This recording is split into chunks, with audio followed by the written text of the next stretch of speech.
National गुरुकुल science 32 Shirala या ठिकाणी आज वार्षिक स्नेहसंमेलन सोहळा सुरुवात झालेली आहे।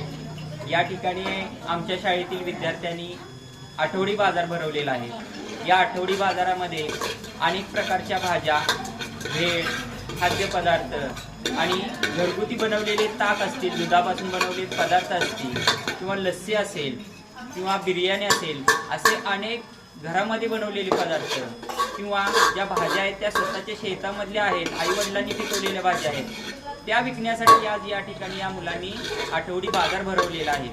अगदी कमी दरामध्ये या भाज्या विकल्या जातात किंवा खाद्यपदार्थ सुद्धा आपण बाहेर खाण्यासाठी गेलो तर 30-40 रुपयाला भेळ येते किंवा लस्सी येते।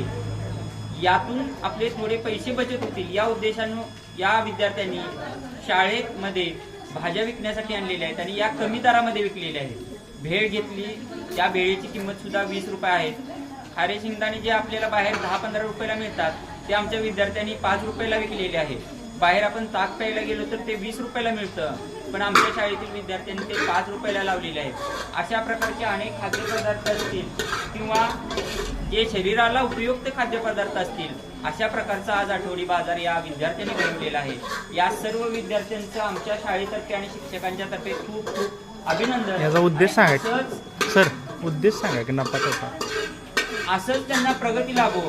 बघा, आजचा उद्देश असा आहे की आमच्या शाळेमध्ये जो बाजार भरवला, आठवडी बाजार भरवला, त्यामध्ये विद्यार्थ्यांचं अर्थनियोजन म्हणजे किती रुपये गुंतवल्यानंतर किती रुपये मिळतात हे अर्थनियोजन या ठिकाणी मुलांना कळालेलं आहे। जवळजवळ प्रत्येक पदार्थामागे किंवा प्रत्येक स्टॉलमागे 2-250 रुपये विद्यार्थ्यांनी आज कमवलेले आहेत स्वतःचे, आणि त्याबद्दल शाळा त्यांचं खूप खूप अभिनंदन करत आहे।